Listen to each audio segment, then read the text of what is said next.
Hi guys, this is Klazart bringing another audio commentary, and this time I'm commentating on the OSL round of 32 Group D Game 4 losers match between Anytime and Mind.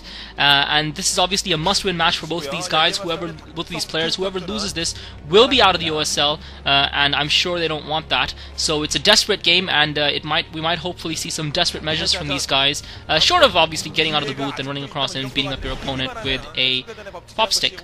Anyway, so you've got Mind playing Terran in blue at the 1 o'clock position, Anytime playing Protoss in teal at the 11 o'clock position. These two guys both are past champions. Mind obviously having won the MSL a couple of seasons ago. Anytime, his championship victory came a long time ago now. It seems like forever. But he seems to have hovered around the scene, seems to have produced decent performances here and there, but has failed to really impress for some time now, and hopefully this will be his chance to impress. Both these guys were involved in fairly exciting games in Game 1 and Game 2, but unfortunately they weren't the players providing the excitement. They were at the receiving end of it, and I'm sure they didn't enjoy that. So here's a chance for them to turn the tables and have another shot at qualifying for the next round to the OSL. The winner of this match will go on to face Frozian, who got trounced by July by an excellent Zergling rush. And I don't know what it is, about Zergling rushes. I don't generally enjoy most rushes. I'm not a huge fan of Medic and Marine rushes, but there's just something exhilarating about a Zergling rush. Perhaps it's because it requires such intense and perfect micro to pull off, especially against a Terran player, and because of the massive risk involved, that once a Zerg player commits themselves, there's really no going back, whereas the Terran player can push out potentially with a group of Medic and Marines early on, and if the rush fails, they can still do a decent amount of damage to the opponent's economy, pull back and win later on, or pull back and just win a straight up game.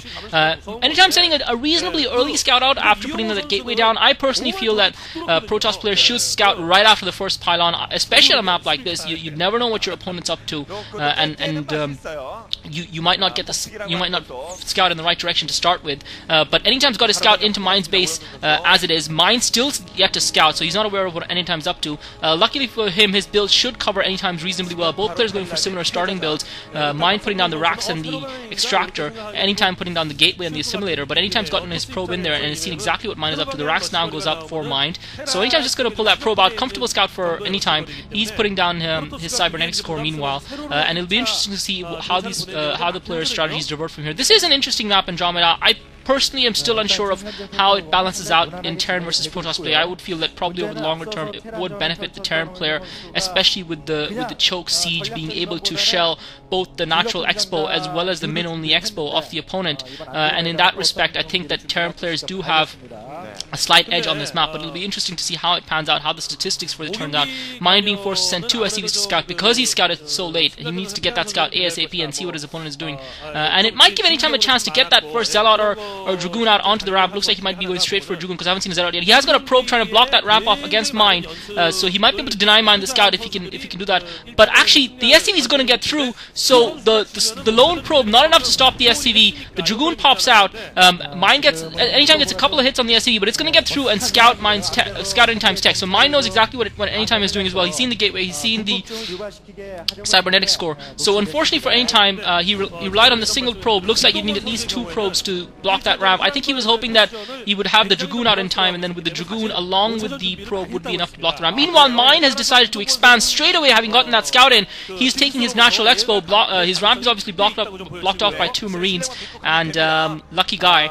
Anyway, well, so am I, so I don't really have much cause to complain, but that doesn't mean that I can't... you can never have enough. I'll leave it at that. You can never have enough. So, Anytime could potentially take advantage of this because he is putting on that robotics facility, and I think a Reaver drop would be the perfect choice of strategy from Anytime here because of the fact that his opponent has spread himself a little bit thin, gone for that expo at the min-only expansion.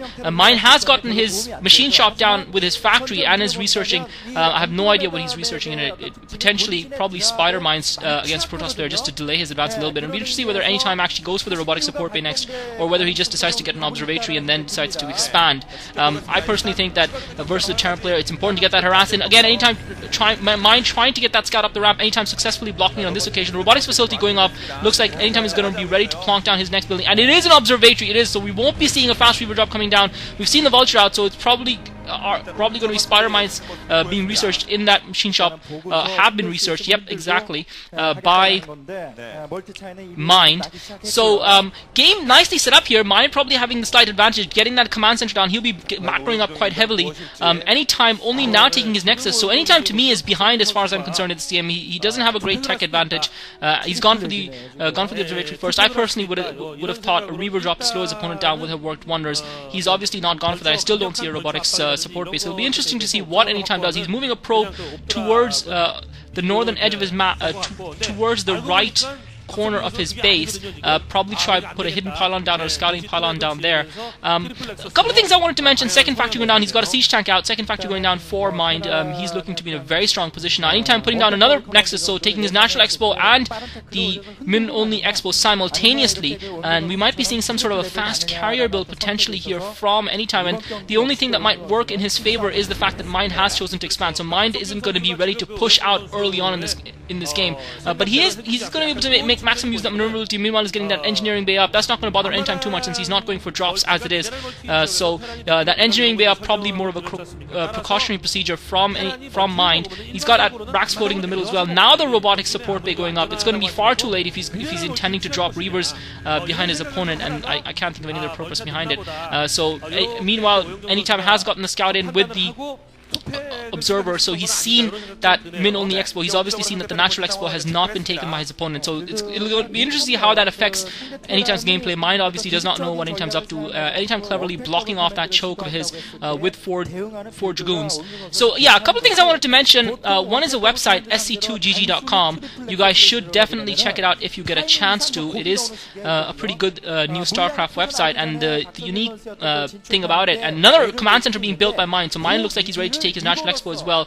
Content to play more of a total Terran type strategy here, and I think this is one of the bad things of this map, that it does encourage that sort of play, and it'll be interesting to see whether Anytime will be able to stretch Mind's meager defenses with that Reaver drop when it happens. Hopefully while he gets his economy going, if he can keep his opponent under pressure. That engineering bay is up, and Anytime Mind is now getting a few turrets up, so I think he's going to be in a good position to defend this Reaver drop personally. It'll be interesting if Anytime will be able to do any damage at all or slow his opponent down anytime at all with it. So yeah, sc2gg.com. The unique thing about that website is they do English commentaries for any pretty much every single pro game of StarCraft out there. So be it Pro League, OSL, MSL. If you guys are the sort of person or the sort of StarCraft fan who only likes to listen to English commentaries and is not interested whatsoever in Korean VODs, then that is your best bet. They link to all the English commentaries. They've got a group of commentators, and I might be posting my own schedule there at some point if I plan in advance to cover any games, though usually that doesn't happen with me.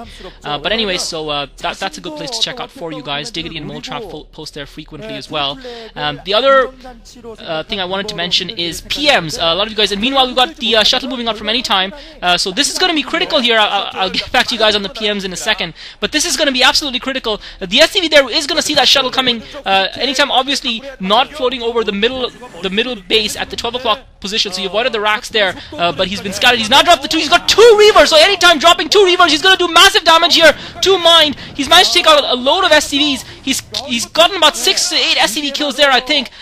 He just completely caught Mind's SCVs as they were moving out. He does have a couple of turrets to defend his min-only expo, and he's got a decent number of siege tanks and marines, so looks like that's all the damage Anytime will really be able to do here, but still, that might prove significant, and the 2 Reavers can factor in later on in the game as well. I have to feel that if he was really going for this Reaver attack, he should have gone a little bit earlier. He would have caught Mind completely with his pants down. Anytime trying to supplement while he's distracting his opponent with it, and this time Anytime is going to get a drop off. There are not enough turrets here, and it'll be interesting whether or not the Reaver shot hits the siege tank. So he managed to take the siege tank out. Another couple of Reaver shots goes out, and he's trying to hit the ramp, but unfortunately the Scarab misses, and that's unfortunate from the Protoss player's point of view. When about 2 Scarabs missing there, and Anytime not doing a significant amount of damage. He's killed a few.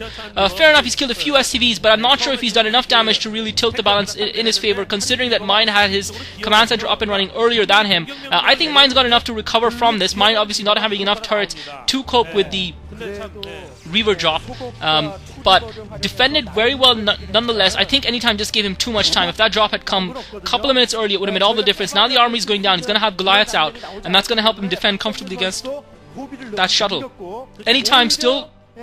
Anytime meanwhile has built up a decent sized force of Dragoons, is starting to pump those Zealots out, still not speed upgraded obviously, producing a second shuttle now. This is an interesting choice of strategy by Anytime, forge spinning away as well.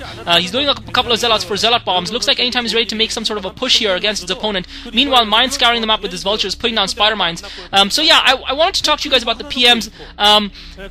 For those of you guys who have PM'd me and haven't received a reply, I'm sorry. I'm not trying to be rude. I'm not a rude wanker. It's just, for those of you who don't know, I do have problems with the RSI, so I avoid using my hands as much as possible, avoid typing. Anytime coming in with another drop, he's coming with the 2 shuttles this time. His opponent is a little bit better prepared. Siege tank, Zealot's dropped to absorb the first shot from the siege tank, taking some of the damage. Both the Reavers now hitting the siege tank. The siege tank goes down, but Mine is well defended, and Anytime unable to do any damage to his economy. He should have really tried to focus those SCVs there. Personally, I would have run the Zealots into the SCV line and drawn the fire from the siege tanks at the SCVs and used the Zealots as a target for the Reavers, or at least to get sight so that he could see the SCVs and target them. Although I'm sure he should have been able to see them anyway with the shuttle in place, and he could have potentially used a group of Dragoons to back himself up. Now he's